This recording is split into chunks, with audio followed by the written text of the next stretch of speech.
Good morning mga ka-teammates. So today is August 16, Friday at 5:18 na ng umaga. Yan, so naghahanap tayo ng harina para gagawa ko ng masa para pamain sa isda. Konti pa lang tindahan ang bukas. May harina po kaya? Ayun, buti na lang. Harina daw si Kim. Harina po. Gagawa po ako ng pamain sa isda. Mamimingwit po kami ngayon dyan sa Bayside. Tulog pa si Gina. Tulog pa po. Mamaya pa po yun. Buti na lang mga ka-teammates. Nakabili tayo. 15 pesos lang pala to. Pauwi na tayo.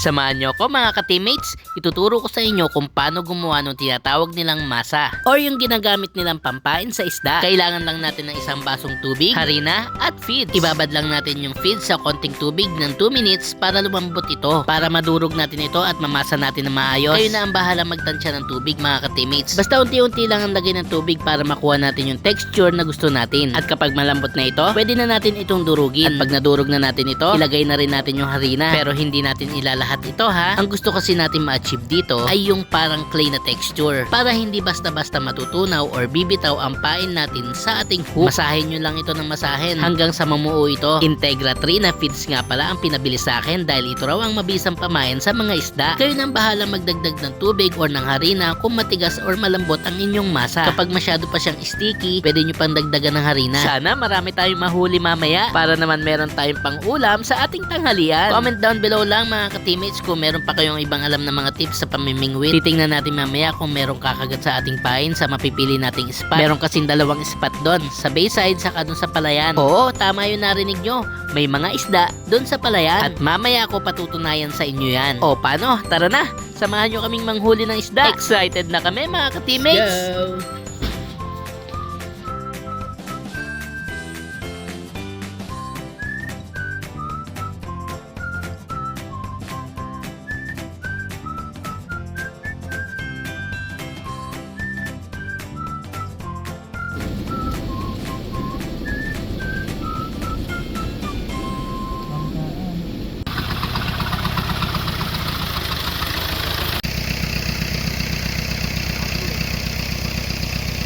Na kami sa spot.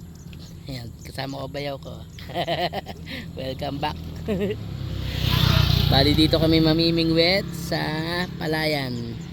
Meron palang isda sa Palayan. Let's go.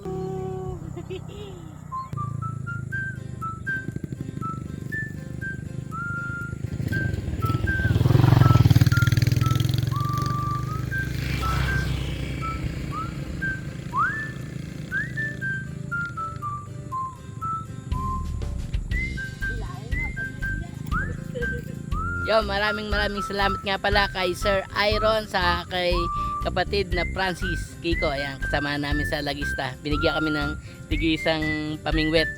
Tara, tingnan natin kung may mahuhuli tayo.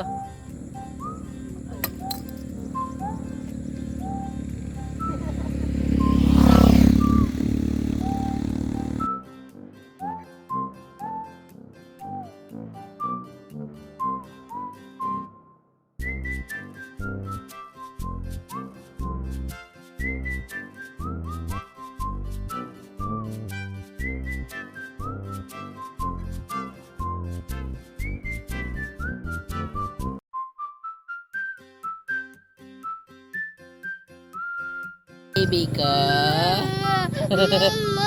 Kuya, nagbablog po kami. Yan, nagbigay ng tips si Kuya dito raw mas marami. Yan. Tip ko sa feeds. Apa? Ay, sasabuyan mo? Hindi po, yung pamasa po. Yung masa. Oo naman. Meron din po.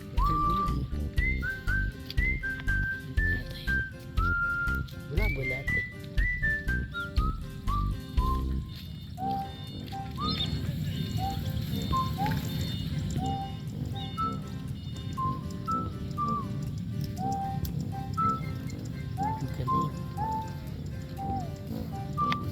po. Toby. Ano to yan? Dati namin nagdadrive sa amin. Kuya. Wala pa rin kami nahuhuli mga ka-teammates. Nila Manong, madami daw silang nahuhuli dito. So tiyaga-tiyaga lang.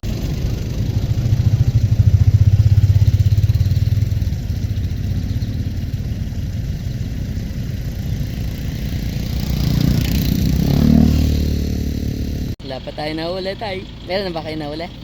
Wala pa. Si kuya pa lang na isa. Ano ba pangalan niya? Dante. Dante. Yun, si Kuya Dante. Yan si Bayaw. Oh.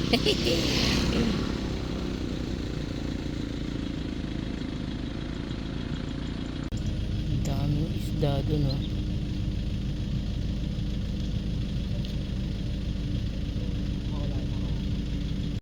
Buhol yung ano natin. Uy, may huli si kuya. Wow, fish on. Lagayan mo. Kano po kalit? Pwede mo makita. Wow. Aba. Nice ni kuya yung ating pamingwit. Na siya nakabuena mano kanina eh. Sana mabahagian tayo ng swerte. Thank you po. Oh, meron na huli. Ilan na po yung huli niya? Ay, isa. Yung isa po. Tapos si kuya, isa ano. Ano naman si kuya oh. Ang cute. Saan po galing yan tay? Eh, palayan po yan ah. Diyan sa dagat. Nung umapaw po. Ang ano? Ayan, may imbornal dyan ah. Ayan oh. Ah. Diyan sumusuot pag ano. Diyan pa dapat tayo mag ano. Kaya huliin natin. Nakakatatlo na sila manong oh. Kami wala pa rin. Si kuya isa. Parang merong huli na rin ah.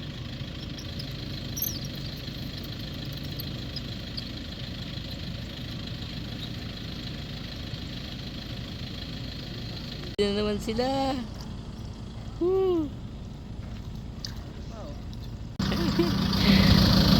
Tatawag ng baby. Mga teammates, nakakalimutan namin yung lalagyan namin ng huli.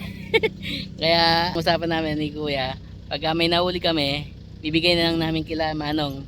Kaya kay kuya dito.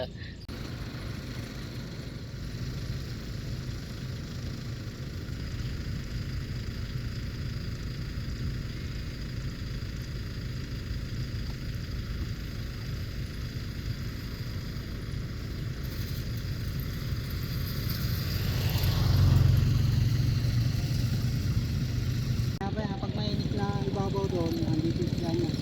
Sa Tabi. Uy. Mas kuya. Diyan, baka may 5 kilo ulit yan. Wala.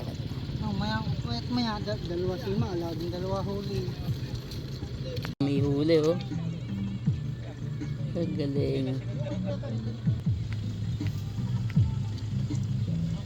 Huli ka na tayo. Ha? Marami na. Mga lampas 10 na. Hindi pa. Ano, kulate. Dami na namimilip.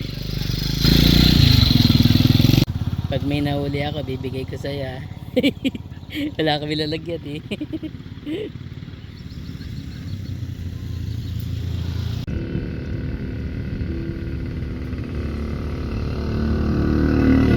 Si tatay nakahuli na naman.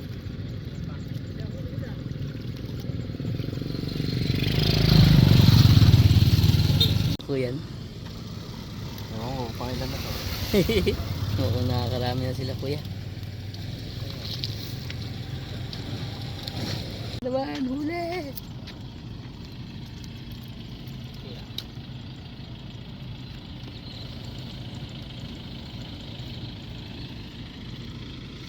Huli.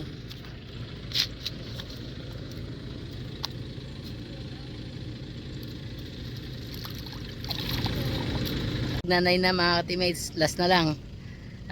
Titingnan natin kung makakahuli tayo. Pag wala, uwi muna tayo. Ang nag-antay wala pa rin nahuhuli. Wala pa din. Alam mo technique? Baby, Magdasal ka na, baby. Ikaw lang Alam mo ang ang technique pag-asa dyan namin. para makahuli ka. Ano? Kumanta ka ng 1 liter red fish. Dabi. Makahuli.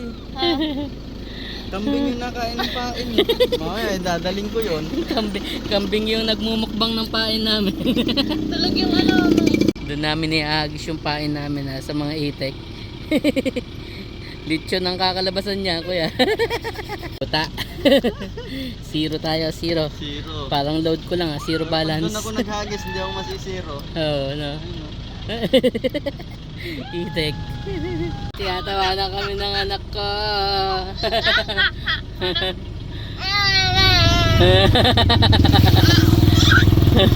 Wala uli, sabi mo. Let's go! Walang huli. Wala tayong ulam. Natatrash tuloy tayo. Yan. Wala tayong ulam. Paano ba Kung oras yan? kami nag-antay. Sabi nga pala ng mga kasama namin doon, pang malalaking isda daw ang gamit naming pampain. Kaya ang nangyayari, pinapapak lang ng maliliit na isda ang pain namin. Dahil hindi naman nila kayang isubo ng buo yung ating masa. Kaya siguro sa ating next vlog, either na humanap kami ng bulate or humanap kami ng ibang spot. Sa next vlog ay pipilitin nating pagsabayin ng ating fishing adventure at car camping vlog.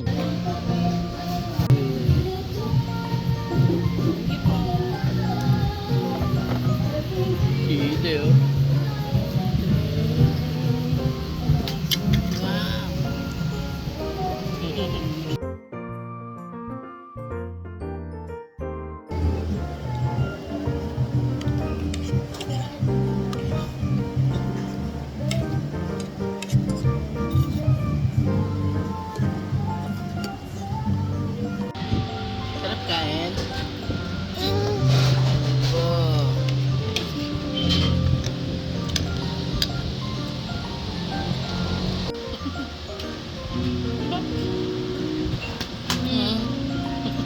Ikaw talaga. Paano kiligin? Kilig. Kilig, kilig. Ano? Kilig, kilig, kilig. Oh, baby shark.